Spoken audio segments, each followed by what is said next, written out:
नमस्कार मित्रों, आज की इस वीडियो में एक बार फिर से आप सभी का बहुत बहुत हार्दिक स्वागत है। हम आशा करते हैं कि आप सभी स्वस्थ होंगे, मस्त होंगे और पूरी तरह से अपनी तैयारी में व्यस्त होंगे। तो मित्रों, आज की इस वीडियो में हम हिंदी व्याकरण के अंतर्गत एक बहुत महत्वपूर्ण टॉपिक है समश्रुत भिन्नार्थक शब्द। तो आज की इस वीडियो में हम समश्रुत भिन्नार्थक शब्द से संबंधित सभी महत्वपूर्ण और संभावित प्रश्नों को व्याख्यात्मक तरीके से हल करेंगे। उसके साथ इन्हें ट्रिक की सहायता से याद करने का भी प्रयास करेंगे। तो हम आशा करते हैं कि वीडियो आप सबके लिए बहुत ही महत्वपूर्ण होने वाला है, इसलिए इस वीडियो को आप लोग अंत तक जरूर देखें। चैनल पर नए हैं तो चैनल को सब्सक्राइब कर लें और उसके साथ ही अगर आपको थोड़ा सा भी उचित लगे तो इस वीडियो को अपने जो परिचित लोग हैं उनके पास भी शेयर करें। तो जैसा कि स्क्रीन पर आप देख पा रहे हैं, समश्रुत भिन्नार्थक शब्द प्रश्नोत्तरी ऑल एग्जाम्स। और आज की इस प्रश्नोत्तरी का पहला प्रश्न है कि समश्रुति यानी कि श्रुत भिन्नार्थक शब्द का क्या अर्थ है। ये कह रहे कि समान सा उच्चारण वाले शब्द, बी भिन्न अर्थ वाले शब्द, सी है समान उच्चारण वाले किंतु भिन्न अर्थ वाले शब्द और डी है नितांत अर्थ वाले शब्द। तो ढेर सारे भाई बहनों का जवाब भी आगे विकल्प सी को लॉक किया जाए।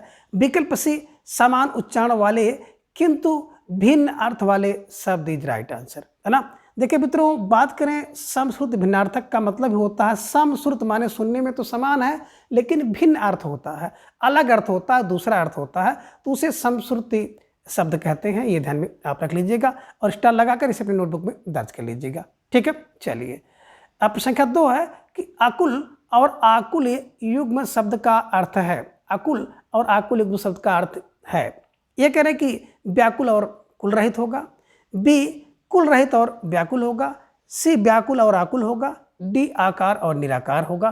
तो प्रश्न संख्या 2 का जवाब भी आ गया कि विकल्प बी को लॉक किया जाए। विकल्प बी आ माने नहीं, कुल माने जिसका कुल हो यानी कि कुल रहित, और आकुल माने होता है परेशान। तो जिन भाई बहनों ने विकल्प बी का चुनाव किया था, अब बिल्कुल सही जवाब बेहद तैयारी आप सबके यहाँ पर दिख रही है, ठीक है। चलिए, प्रश्न संख्या 3 है कि निम्न में आकार शब्द का क्या अर्थ नहीं है। इनमें से एक अर्थ जो है आकार शब्द का नहीं है, उसी का आपको चयन करना है।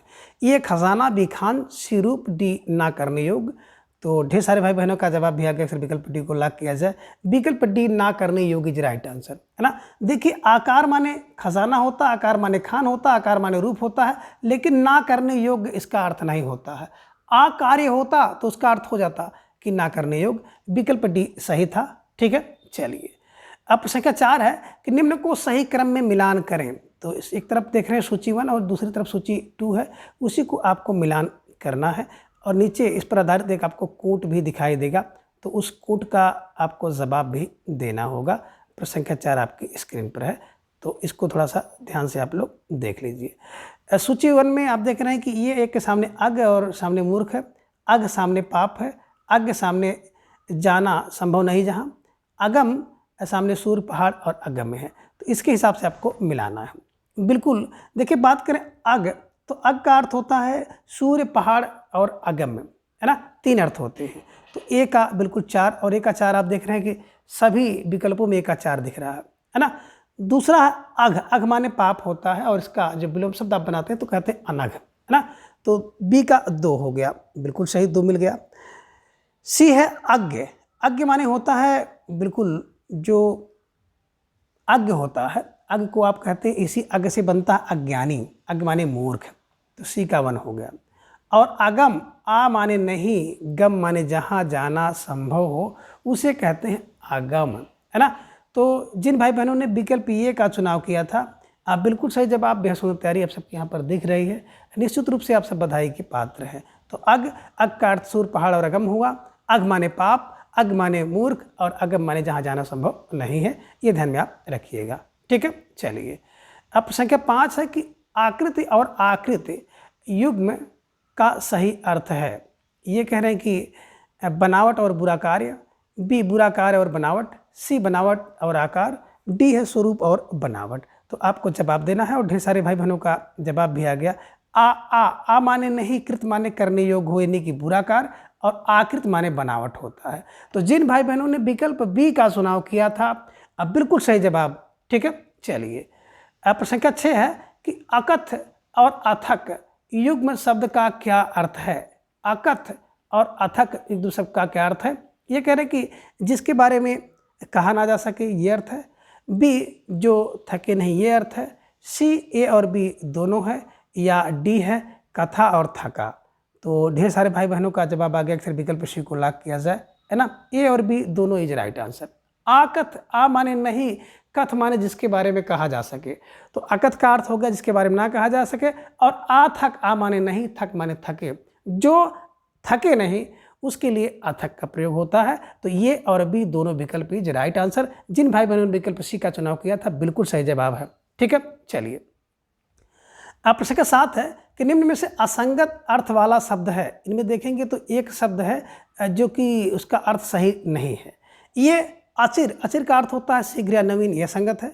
या फिर अजिर, अजिर का अर्थ आंगन होता है, यह संगत है।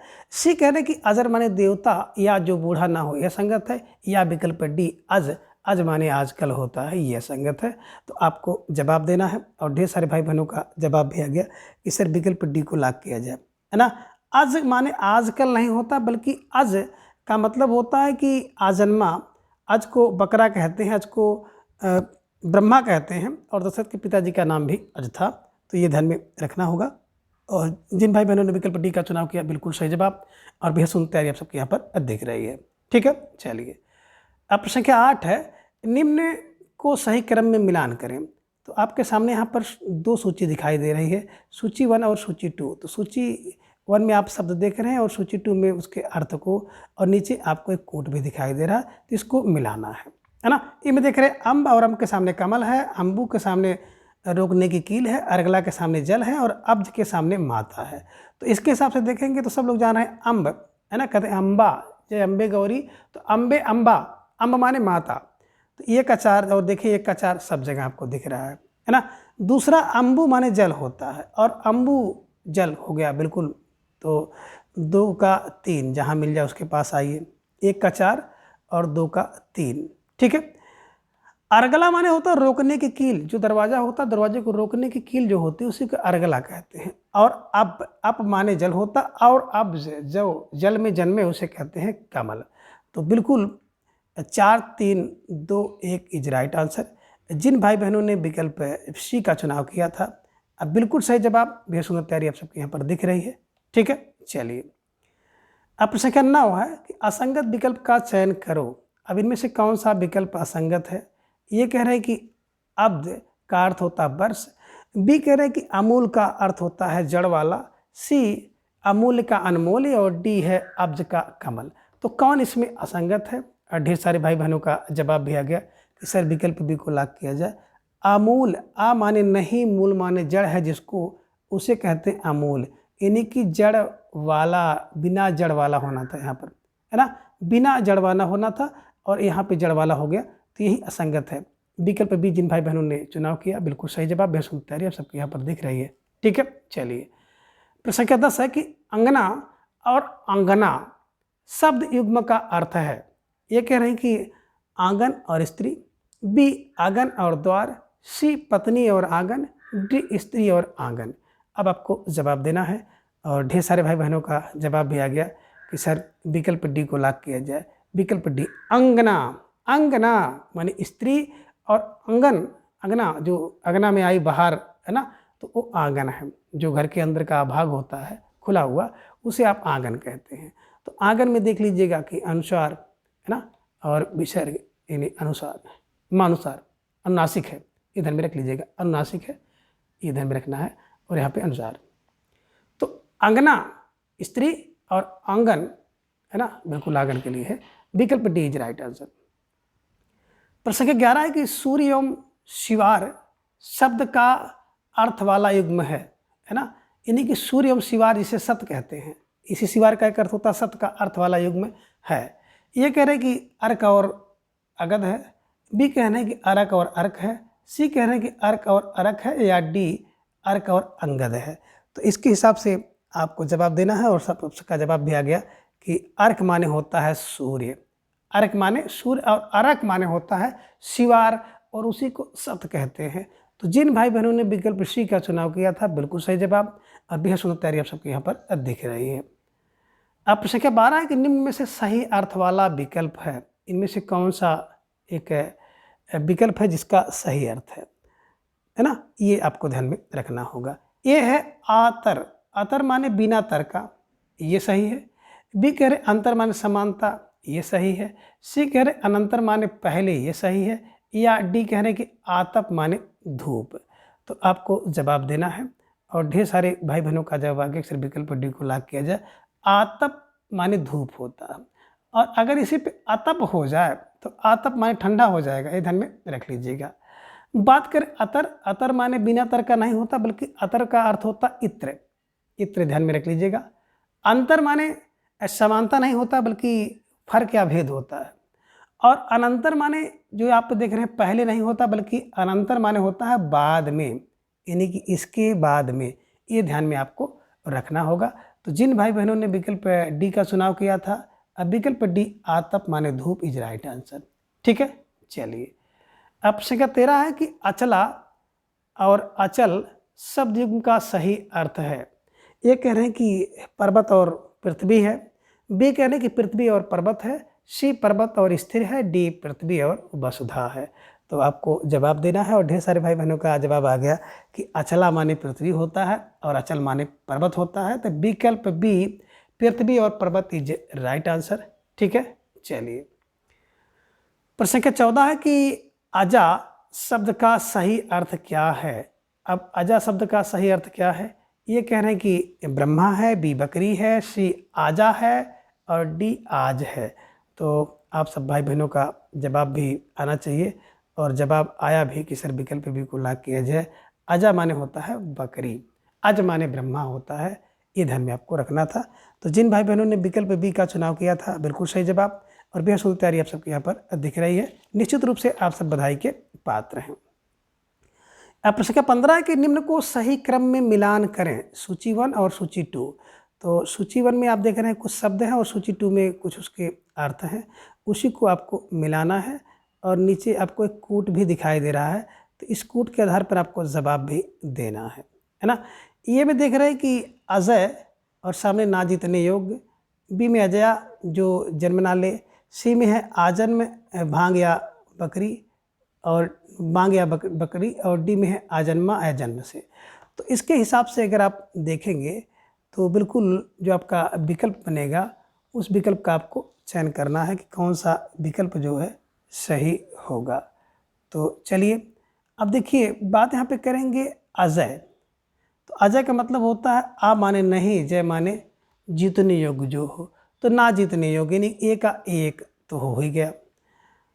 अजया है ना, बात करते हैं अजया, तो अजया का मतलब हो गया बांग या बकरी, यहाँ पे बकरी से ले लीजिए है ना।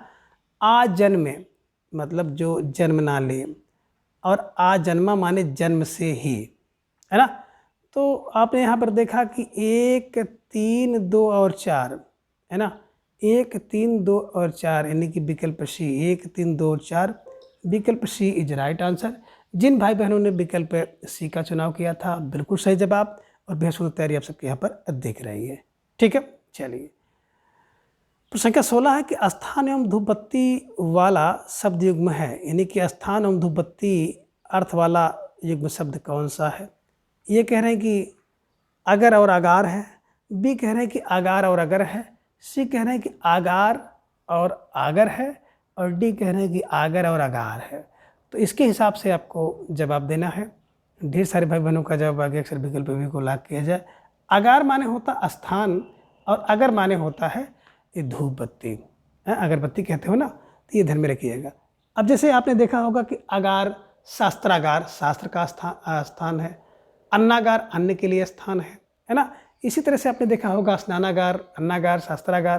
तो अगार माने स्थान और अगर माने अगरबत्ती, विकल्प बी इज राइट आंसर।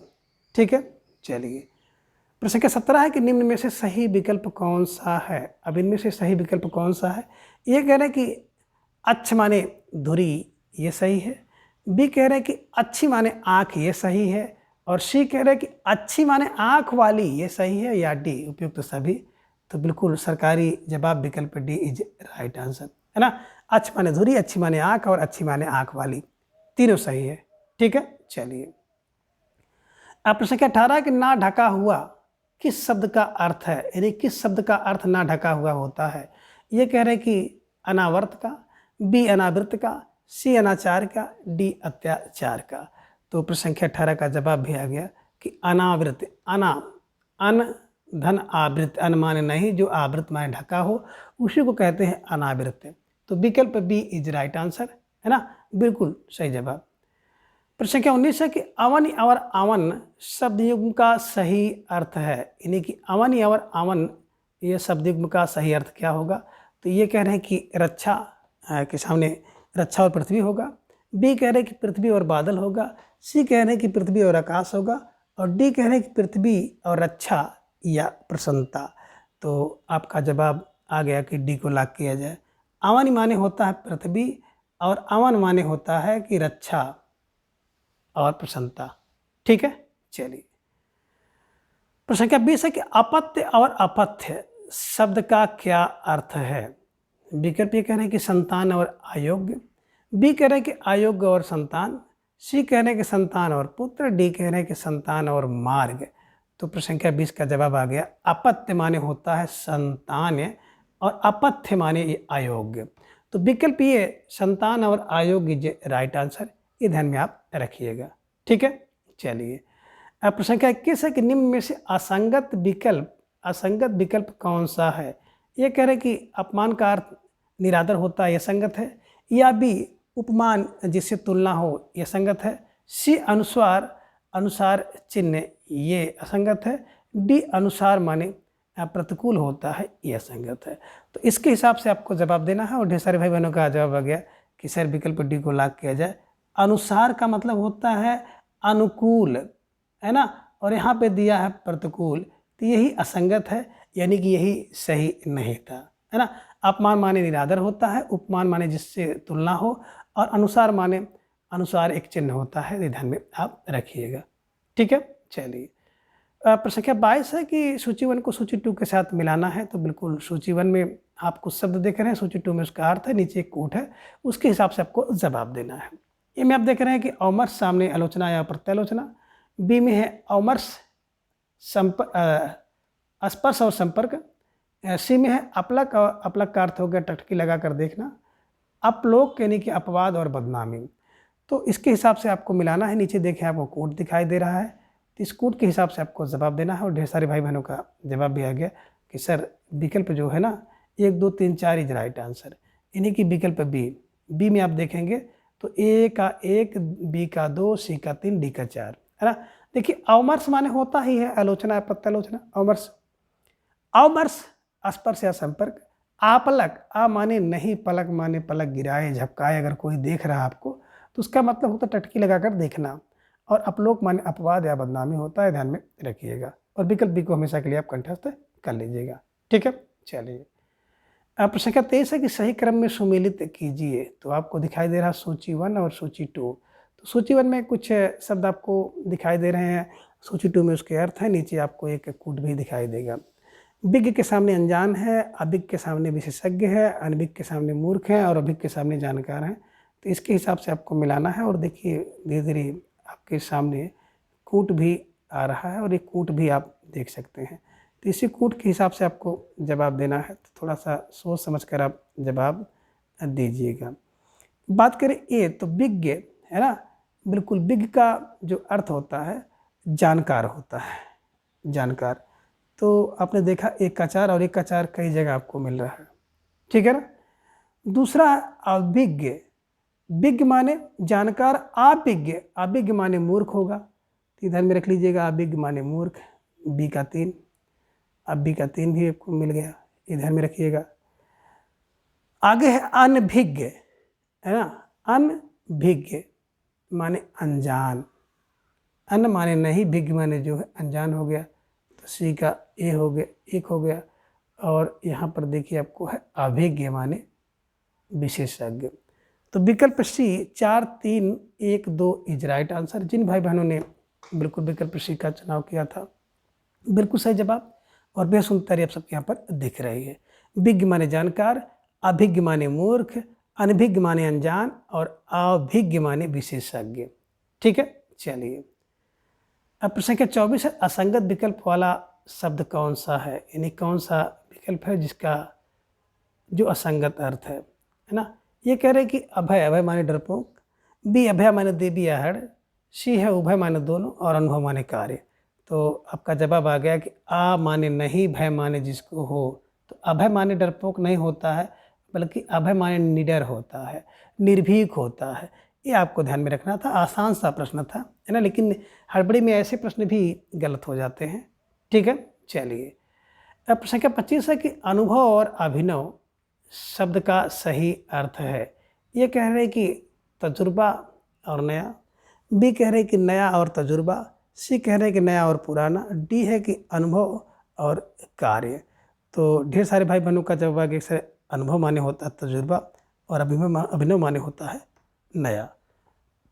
तो विकल्प ए इज राइट आंसर, है ना। जिन भाई बहनों ने विकल्प ए का चुनाव किया था तो बिल्कुल सही जवाब। बेहद तैयारी आप सबको यहाँ पर दिख रही है। निश्चित रूप से आप सब बधाई के पात्र हैं।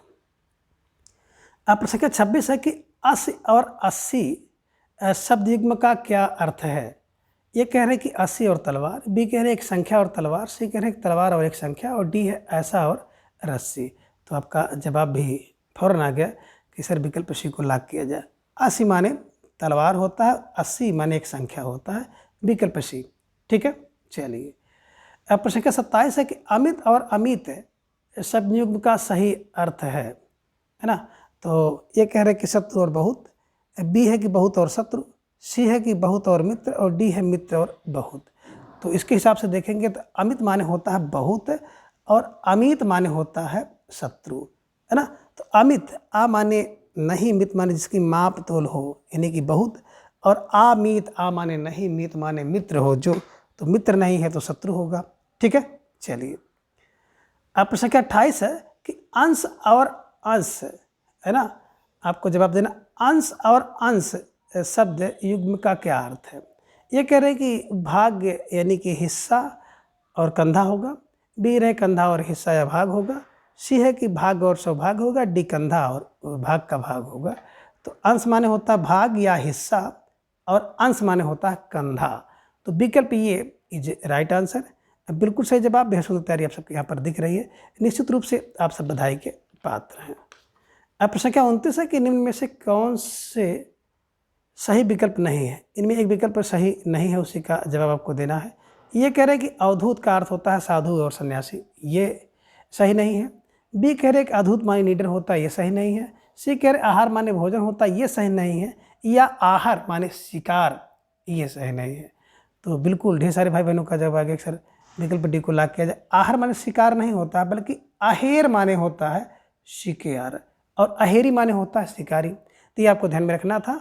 और आहार की बात करते हैं, आहार की, तो आहार माने होता है तालाब या पोखरा, ये ध्यान में रखिएगा। और विकल्प डी को हमेशा के लिए आप कंठस्थ कर लीजिए। ठीक है, चलिए। प्रश्न संख्या 30 है कि अश्व और अश्व शब्द युग्म का सही अर्थ क्या है। ये कह रहे हैं कि धनहीन और घोड़ा, बी कह रहे हैं घोड़ा और धनहीन, सी कह रहे हैं सौ और धनी, डी कह रहे हैं अहंकार और तिरस्कार। तो प्रश्न संख्या 30 का जवाब भी आ गया और बड़ा सुंदर जवाब आया कि, है ना, कि देखिए यहाँ पे बात करेंगे अश्व। अश्व माने होता है घोड़ा और अश्व माने होता है धनहीन। तो घोड़ा और धनहीन विकल्प बी इज राइट आंसर। ठीक है, चलिए। अब प्रश्न संख्या 31 है कि अश्व और अश्व शब्द युग्म का अर्थ। ये देखिए वही प्रश्न जो है 2 बार रिपीट हो गया है, तो इसको थोड़ा सा आप लोग देख लीजिएगा। और इसकी चर्चा करना और ना करना दोनों बराबर है। विकल्प ए को आपने लगाया है, तो विकल्प ए धनहीन और घोड़ा इज राइट आंसर। ठीक है, चलिए।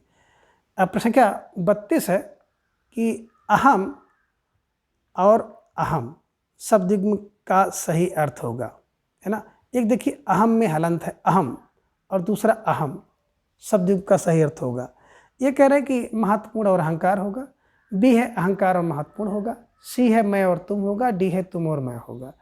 तो आप सबका जवाब आना चाहिए अहम। अहम यानी कि जो आधा माँ वाला होता है, आधा व्यक्ति जो होता है ना वो अहंकारी होता है। तो ऐसे दिमाग में रख लीजिएगा कि अहम में जो आधा होता है ना वो अहंकारी होता है, और अहम में जो पूरा होता है तो महत्वपूर्ण होता है ना। तो अहम अहंकारी यानी कि अहंकार, और अहम जो पूरा होता है वो महत्वपूर्ण होता है। तो ऐसे ध्यान में रख लीजिएगा।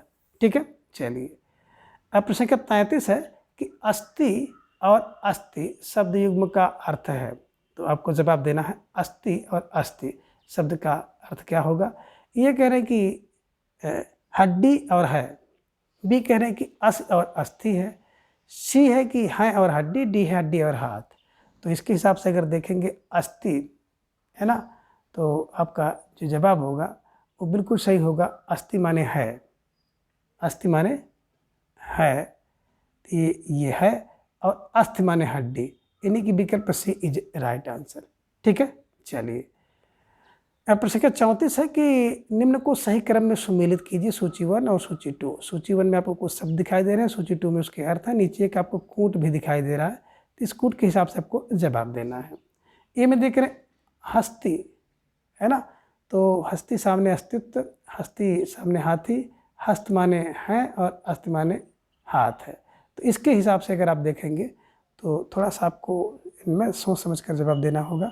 बात करें हस्ती, तो हस्ती माने सब लोग जानते हैं, हस्ती माने हाथी।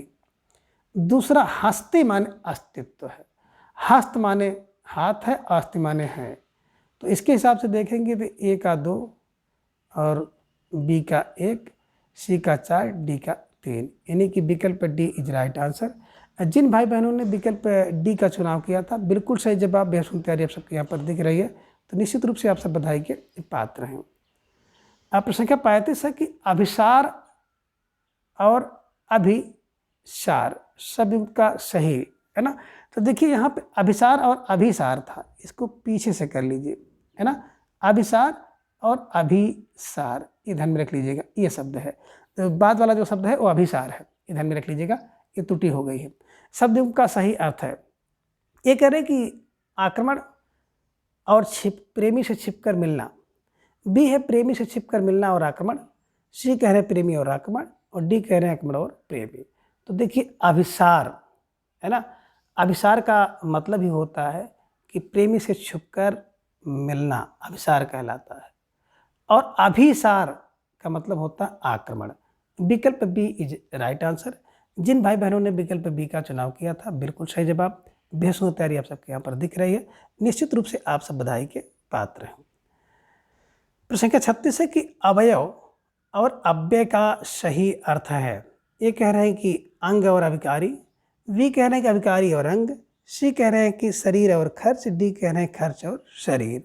तो प्रश्न संख्या 36 का जवाब भी आप सबका आगे अक्सर विकल्प को लाग किया जाए। अवयव माने होता अंग और अव्यय माने होता अभिकारी, विकल्प ए इज राइट आंसर।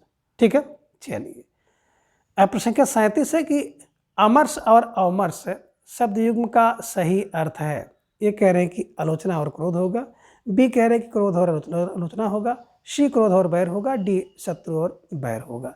तो इसके हिसाब से आप जवाब देंगे और आप सबका जवाब भी आगे अक्सर विकल्प भी को लाग किया जाए।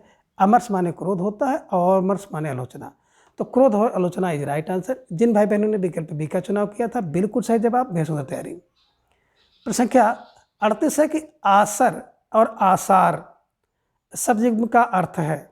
ये कह रहे हैं कि सार रहित और लक्षण या चिन्ह, बी कह रहे हैं कि लक्षण या चिन्ह और सार रहित, सी है सार से युक्त और विलक्षण, डी है संगत और असंगत।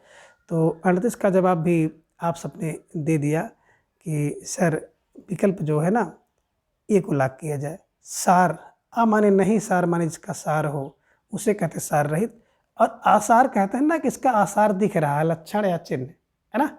ठीक है, चलिए, अब संख्या 39 है अभेद और अभेद्य का अर्थ है ना। तो ये कह रहे हैं कि ना टूटने वाला और अंतर नहीं, बी है कि अंतर नहीं और ना टूटने वाला, सी है कि टूटना और भेद, और डी है कि भेद और रहस्य। तो इसके हिसाब से अगर आप देखेंगे तो बिल्कुल आपका जो जवाब बनेगा विकल्प बी है ना, अभेद माने अंतर नहीं है और अभेद माने ना टूटने वाला, विकल्प बी इज राइट आंसर। ठीक है, चलिए, अब प्रश्न संख्या 40 है कि अपेक्षा और उपेक्षा शब्द युग्म का अर्थ है। अपेक्षा और उपेक्षा शब्द का क्या अर्थ है। ये कह रहे हैं कि आवश्यकता, अवहेलना और निरादर होगा, बी है निरादर और आवश्यकता, सी है अवहेलना और निरादर, और डी है कि इनमें से कोई नहीं। तो प्रश्न संख्या 40 का जवाब भी आ गया कि यहाँ पर अपेक्षा, अपेक्षा का मतलब होता है की आवश्यकता, और उपेक्षा का मतलब होता है कि अवहेलना या निरादर। ये ध्यान में रखिएगा और विकल्प ए को हमेशा के लिए बिल्कुल कंठस्थ कर लीजिए। अब प्रश्न संख्या 41 है कि निम्न को सही क्रम में मिलान करें, सूची 1 और सूची 2। सूची 1 में आपको शब्द दिखाई दे रहा है, सूची 2 में उसका अर्थ है, नीचे आपको एक कूट दिखाई दे रहा है, तो इस कूट के हिसाब से आपको इसका जवाब देना है। ए में देख रहे हैं कि अनल सामने एक राग, अनिल सामने एक छंद, अष्टी हवा और अष्टी आग है। तो इसके हिसाब से अगर आप मिलाएंगे तो आपका जो जवाब मिलेगा, अनल माने बात करते हैं हम लोग आग, अनिल माने हवा, अष्टी माने एक शब्द है और अष्टी माने एक राग है ना। तो इसके हिसाब से देखेंगे तो बिल्कुल 4 3 2 1 विकल्प है, सी इज राइट आंसर। ठीक है, चलिए प्रश्न संख्या 42 है कि आसाध और असाधु शब्द युग्म का अर्थ है। ये माने, ए में कह रहे हैं कठिन और दुष्ट, बी कह रहे हैं दुष्ट और कठिन, सी कठिन और जटिल, और डी है कि दुष्ट और बुरा। तो आपका जवाब भी आ गया आसाध। आ माने कठिन है, साध माने साधन करना, साध माने प्राप्त करना, यानी कि उसका मतलब हो गया कठिन, और आ माने नहीं, साध माने जो अच्छा है, यानी कि दुष्ट, असाधु माने दुष्ट। तो कठिन और दुष्ट विकल्प ए इज राइट आंसर। ठीक है, चलिए प्रश्न संख्या 43 है कि असंगत विकल्प का चयन करें। तो इनमें कौन सा विकल्प असंगत है उसी का चयन आपको करना है। ए में है आसोच माने बिना सोच के, यह संगत है। बी असौच माने अशुद्ध, यह संगत है। सी है आयुक्त माने अनुचित, और डी है अपांग माने योग्य। तो आप सबका जवाब भी आ गया, अक्सर विकल्प डी को लॉक किया जाए। जो यहाँ पे अपांग देख रहे हैं, अप धन अंग है ना, जिनमें इसका अर्थ होना था योग का अभाव, योग का अभाव होना था, और यहाँ पे लिखा है योग्य, यही असंगत था, है ना। आसोच माने जो बिना सोच के काम करे, असौच माने जो अशुद्ध हो, आयुक्त माने अनुचित। ये ध्यान में रखिएगा, विकल्प डी को हमेशा के लिए आपको लॉक करना है। ठीक है, चलिए प्रश्न संख्या 44 है कि अपर और अपार शब्द युग्म का सही अर्थ है ना। आपको जवाब देना अपर और अपार शब्द युग्म का सही अर्थ क्या होगा। ये कह रहे हैं कि अन्य पहला और पिछला, अन्य और पहला और पिछला होगा। बी कह रहे हैं कि अन्य और असीम होगा। सी कह रहे हैं कि असीम और विस्तृत होगा। डी कह रहे हैं विस्तृत और अन्य होगा। तो आपका जवाब आ गया कि अपर माने होता है अन्य या दूसरा, और अपार माने होता असीम। तो विकल्प बी इज राइट आंसर। ठीक है, चलिए प्रश्न संख्या 45 है कि निम्न में कौन सा विकल्प सही नहीं है। ये कहने कि अम्बुज माने कमल, ये सही नहीं है। बी अम्बुद माने बादल, ये सही नहीं है। सी है कि अम्बुद माने समुद्र, ये सही नहीं है। या डी अवर माने ऊपर। तो ढेर सारे भाई बहनों का जवाब भी आ गया कि अवर जो आप देख रहे हैं ना, अवर माने जो है ना ऊपर नहीं होता, बल्कि अवर माने होता है नीचे। ये ध्यान में आप रख लीजिएगा। ठीक है, यही विकल्प जो है सही नहीं था। ठीक है, चलिए प्रश्न संख्या 46 है कि अरबी और अरबी शब्द युग्म का अर्थ होगा। ये कह रहे हैं कि अरब की भाषा और एक कंद। बी कह रहे हैं कि एक कंद और अरब की भाषा। बी कह रहे हैं भाषा और एक फल, और डी है कि फल और भाषा। तो 46 के हिसाब से आपका जवाब जो है अब आ गया कि सर विकल्प को लॉक किया जाए। अरबी एक भाषा है और अरब एक कंद है, ये ध्यान में रखिएगा। और अरबी एक कंद है, सॉरी, अरबी एक भाषा है और अरबी एक कंद है। अरबी आप लोग खाते हैं, उसकी सब्जी वगैरह ना, ये ध्यान में रख लीजिएगा। ठीक है, चलिए प्रश्न संख्या 47 है कि अवशेष और अविशेष शब्द युग्म का अर्थ आपको जवाब देना है ना। तो ये कह रहे हैं कि साधारण और बचा हुआ। बी है बचा हुआ और सामान्य। सी है साधारण और सामान्य। डी है शेष और बचा हुआ। तो प्रश्न संख्या 47 का जवाब भी आपका आ गया कि विकल्प बी को लॉक किया जाए, बचा हुआ और सामान्य इज राइट आंसर। ठीक है ना, अवशेष माने बचा हुआ, अविशेष माने सामान्य। ठीक है, चलिए प्रश्न संख्या 48 है कि असित और असित शब्द युग्म का अर्थ है। ये कह रहे हैं कि काला और आश्वेद। बी है खाया और पचाया हुआ। सी है काला और खाया हुआ। डी है खाया हुआ और काला यानी कि आश्वेद। तो ढेर सारे भाई बहनों का जवाब आ गया, विकल्प सी को लॉक किया जाए। आसित माने काला और आसित माने खाया हुआ, यानी कि विकल्प सी इज राइट आंसर, है ना। ये ध्यान में आप रखिएगा। प्रश्न संख्या 49 है कि निम्न में से एक असंगत युग्म है। अब एक कौन सा युग्म असंगत है उसी का जवाब आपको देना है। आलम्ब का अर्थ होता है सहारा, यह संगत है। बी कह रहा है कि अविलंब का अर्थ होता है तुरंत या बिना देर के, यह संगत है। डी है अवधान का अर्थ प्रशंसित कार्य, और डी है अवधान का मतलब होता है अवध। अब इसके हिसाब से आपको जवाब देना है। तो ढेर सारे भाई बहनों का जवाब आ गया कि अवधान का अर्थ अवध नहीं होता है, बल्कि जो अवधान का अर्थ होता है ध्यान, है ना, या मनोयोग, ये ध्यान में आपको रखना होगा। और विकल्प डी को आप हमेशा के लिए याद कर लीजिए। ठीक है, चलिए। प्रश्न संख्या 50 है कि निम्न में से कौन सा एक संगत युग्म नहीं है। अब इनमें एक युग्म संगत नहीं, उसी का जवाब आपको देना है। ये कह रहे हैं कि अवरोध माने रुकावट होता है, ये संगत नहीं है। बी कह रहे हैं कि अविरोध बिना विरोध के, ये संगत है। सी है अभिनय माने दृष्टता, ये संगत है। डी अवगत माने अज्ञात, यह संगत है। तो अब आपको जवाब देना है। प्यारा सा प्रश्न आप सबके स्क्रीन पर है और धीरे धीरे ढेर सारे भाई बहनों का जवाब भी आ गया। अक्सर विकल्प डी को लॉक किया जाए, है ना। यहाँ पे देख रहे हैं कि अवगत, तो अवगत का अर्थ जो अज्ञात है यही गलत है। अवगत माने कहते हैं मैं अवगत हूँ, यानी कि मुझे ज्ञात है, मुझे विदित है ना। तो अवगत माने ज्ञात और विदित होता है, ध्यान में रखिएगा। ये अज्ञात अर्थ नहीं होता है, तो यही असंगत था, यही सही नहीं था, है ना। अब अवरोध के अर्थ होता है रुकावट, अविरोध का अर्थ होता है बिना विरोध के, अभिनय का अर्थ होता है निष्ठता। तो इसे आप ध्यान में रखिएगा। तो मित्रों, आज के इस वीडियो में बस इतना। अगली वीडियो में हम इसके अगले भाग को जानेंगे। तब तक के लिए आप सभी अपना ख्याल रखिए और अपना अधिक से अधिक समय अपने अध्ययन पर लगाएं। अपना प्रेम स्नेह विश्वास इस तरह से चैनल पर बनाए रखें। धन्यवाद, नमस्कार, बाय बाय।